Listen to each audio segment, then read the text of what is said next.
I take great exception with where the Buffalo Bills players land and did not land among the Locked On NFL top 100 players entering 2025. I'll explain today on Locked On Bills.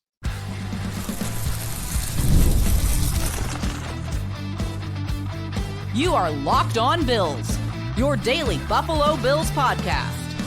Part of the Locked On Podcast Network, your team every day. What's up, Bills Mafia? It's Joe Marino, author of the Herd Mentality Substack, co-host of the Locked On NFL Scouting Podcast, co-host of the NFL First Read Podcast, and I'm your host of Locked On Bills. Want to thank you for making Locked On Bills your first listen every day, and a big welcome and shout out to our everydayers. You know who you are. Those of you who never miss a single episode, I appreciate y'all being here very, very much. I'd also like to invite you to subscribe or follow for free on YouTube or wherever you listen to podcasts. We're part of the Locked On Podcast Network, your team every day. Today's episode is brought to you by FanDuel. Right now, new customers can get $150 in bonus bets when your first $5 bet wins. Well, folks, welcome in. It's a big day across the Locked On Podcast Network as we release our top 100 players in the NFL. And the opportunity to submit a ballot was afforded to all of the NFL hosts. And we submitted our ballots. They put it together, and we have a list of the 100 best players in the NFL. And today on the podcast, I want to discuss this with you from the lens of the Buffalo Bills. Which players made it, which players should have made it, and then just a lot of my observations about the list, in particular with how it compared to my own ballot. And I got to tell you, there's a lot that I disagree with. A lot. And we will unpack it here today. Let's start with who made it. And there's only two Bills players on it. That's it. Josh Allen and Christian Benford. We'll talk more about the players that should have made it in the next segment. But for now, let's focus in on Josh Allen and Christian Benford. So where does Josh Allen come in? Third. I had him at number one. The consensus of the ballots submitted has Lamar Jackson at number one, Patrick Mahomes at number two, and Josh Allen at number three. I do not enjoy the conversations that argue for one over the other, because what I don't like about those conversations is you spend all this time tearing down the other players to elevate the one that you prefer. But I want to start by acknowledging this. Those are three awesome players. Elite Tier 1 NFL quarterbacks. I think the Mount Rushmore of NFL quarterbacks right now is Josh Allen, Lamar Jackson, Patrick Mahomes, and Joe Burrow. That's the cream of the crop.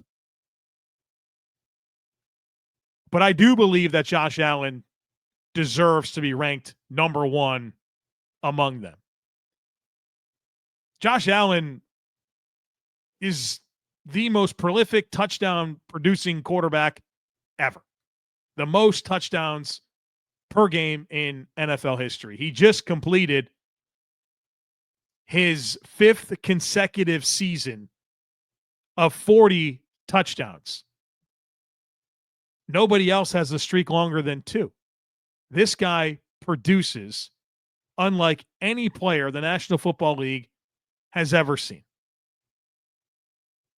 And then there was this turnover narrative that cost him a couple of MVPs, to be honest. And the context was always really lacking. Josh Allen always made up for his dues.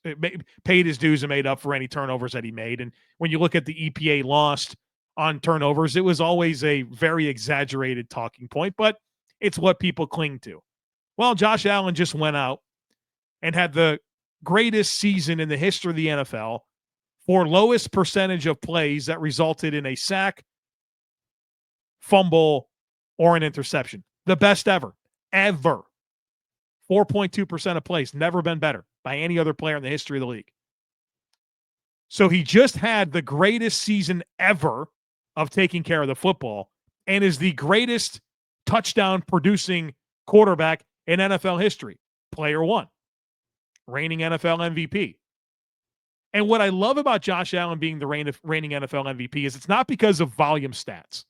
He didn't have the most yards this year. He didn't have the most touchdowns this year. But what everybody appreciated about Josh Allen and why he's the NFL MVP is because he did it while his supporting cast flipped upside down. 2 new starters on the offensive line, the whole new receiving core, no Stephon Diggs, right? The most meaningful player that he had over the previous 4 seasons, gone. Gabe Davis, gone. And he went out there and engineered the most prolific scoring offense the Buffalo Bills have ever had. The number 1 scoring offense in the AFC. Patrick Mahomes has lost parts, and he's become much less productive. Lamar Jackson had an unbelievable season last year, and you can't help but say, yeah, Derrick Henry came in and unlocked even more of Lamar Jackson. Josh Allen had parts stripped away and did what he did last year. Josh Allen's number 1 player in the league. Should be. And again, I hate the idea of having to tear other players down. I really do, because I think Lamar Jackson and Patrick Mahomes are awesome tier 1 elite players. But my big issue with Lamar Jackson is the playoffs. 243 yards per game in 8 playoff games, 13 touchdowns, 11 interceptions. That includes rushing. 243 yards per game, 13 touchdowns, 11 interceptions in 8 games. Passer rating below 85. It's pedestrian. The best player in the NFL is Lamar Jackson, but he's not at his best when his team needs him to be. Couldn't say that about Josh Allen. Josh Allen's building an all-time playoff resume. Don't talk to me about Super Bowls. That's a team thing. Josh Allen himself, an unbelievable all-time playoff resume that he's building. So Lamar's got to come through when his team needs him the most, and he doesn't. And a lot of that's on him. Unforced errors. You saw it against the Bills. Fumbled the ball. Didn't get stripped from his hands. He fumbled the ball.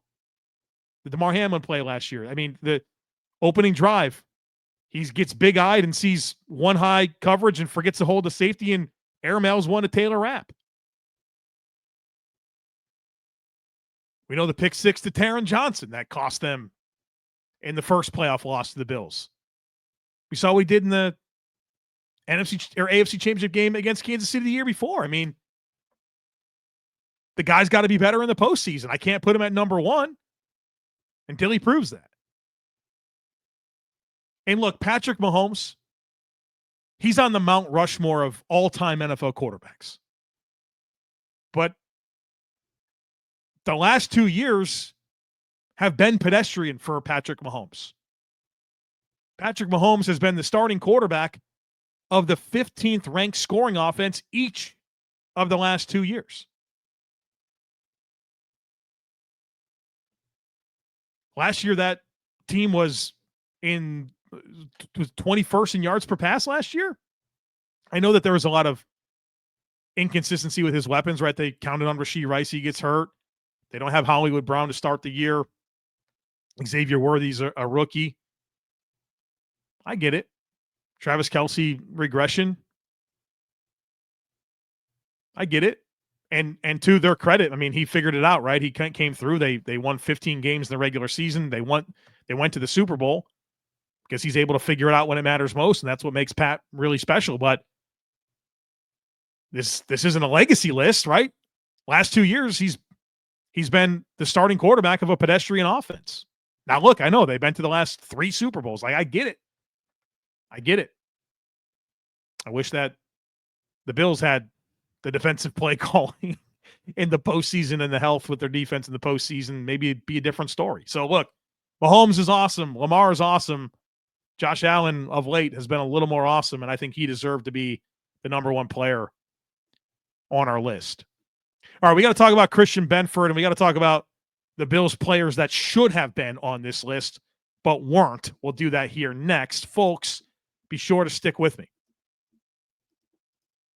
Summer sports are in full swing, and whether you're all about baseball under the lights, golf on the green, or high-stakes soccer action, FanDuel is the best way to make every game even more exciting. You're already following all the action, so why not make it a little more thrilling? With FanDuel, you can get in on the game while your friends are getting sunburned at the beach. I've been using FanDuel to track my favorite matchups, and the app keeps it fresh with new daily promotions and fun ways to bet. You can check out those profit boosts. That's what I do. I wake up, I check out the profit boost, see what I can get into. The profit boost on Major League Baseball has been really good. There's like a 30% profit boost most days that gives you that profit boost on the same game parlay for Major League Baseball, and also football futures bets are out there. So if you're in on some over-under for win projections, stat projections, awards, all the stuff, they got week 1 lines already available. Check it all out over at FanDuel. And if you're new customers can bet just $5, and that'll get you $150 in bonus bets if your first bet wins. So open the FanDuel app today or visit FanDuel.com/lockedon for you to get started. So Josh Allen, number 3, could not be my list. I don't know how many people submitted a ballot. I guess there's 40 or 40 plus people that had the opportunity to. So I'm only one, however many of the people. So I can't, this is not my list. I'm part of the list, but it's not my list. I had Josh Allen number 1. The other player that made the list for the Buffalo Bills, and I'm very happy to see this, is Christian Benford. Comes in at 81. Now, I had him much higher. I had him 35th on my personal ballot, but he comes in at 81 collectively, which is great. I don't honestly know what people do and don't know about Christian Benford, other than you should know he's been awesome. I've said it before. I'll say it again. Over the last 2 seasons, Christian Benford has objectively been a top 5 corner in the NFL. So do I think he should be much higher? Of course. But I am happy that he's on the list. You know, Christian Benford allowed the fewest yards per coverage snap of any corner in the league last year. Very complete player. Can play man, can play off man, zone, he's unbelievable tackler. Might be the best tackling corner in the league.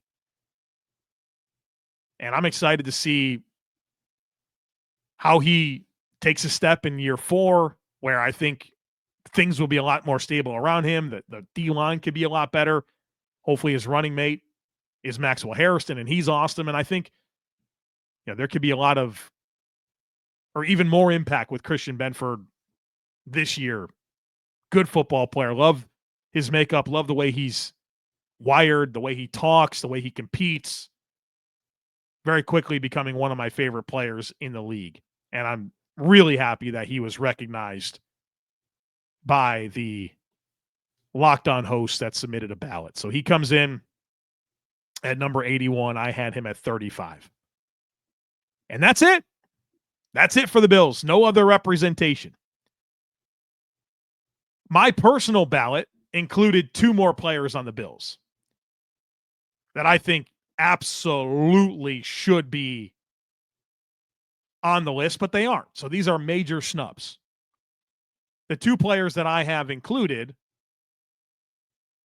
that didn't make the cut are Dion Dawkins, was my 29th player, and Spencer Brown, the Bills' right tackle, who I had 57th.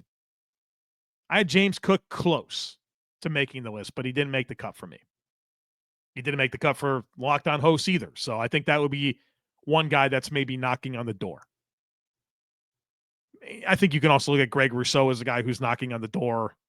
Maybe Terrell Bernard. Hopefully Maxwell Harrison, but he's never played in the league. Hopefully Dalton Kincaid, maybe Khalil Shakir. But I definitely believe that Dawkins and Brown should be on this list, and I think they're major snubs. And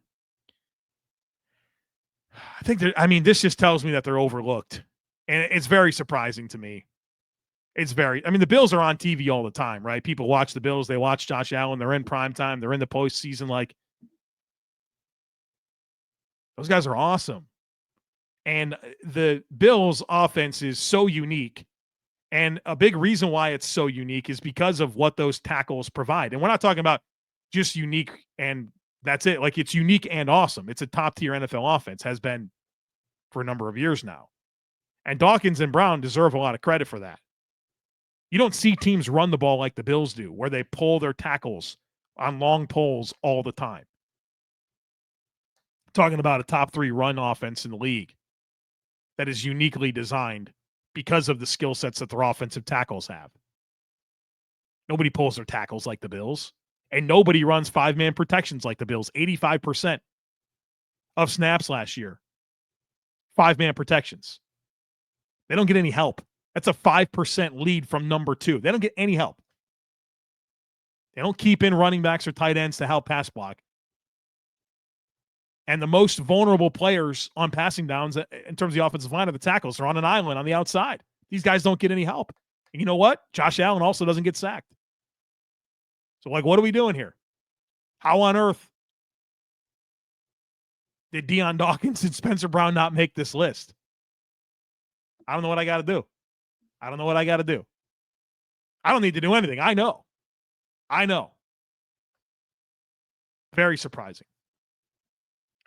So my Bills ballot, Josh Allen 1, Christian Benford, Dion Dawkins 29, Christian Benford 37, Spencer Brown 57.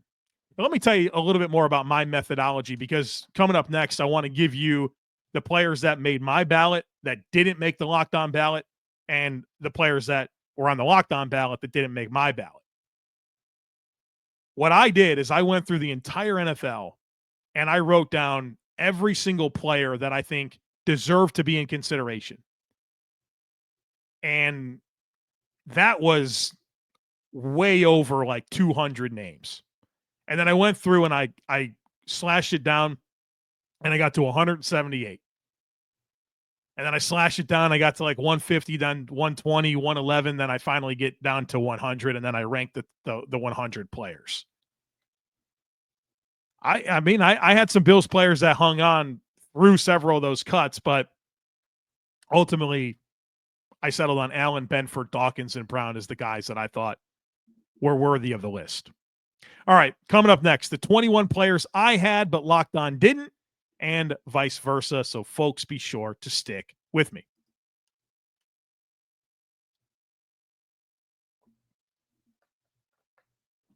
Welcome back.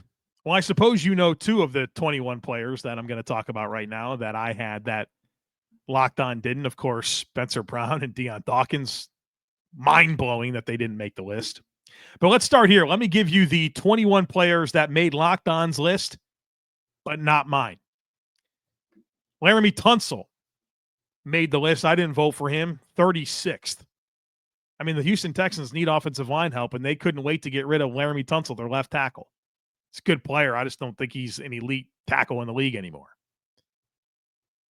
Locked On had Brock Bowers, tight end from the Raiders, at 38.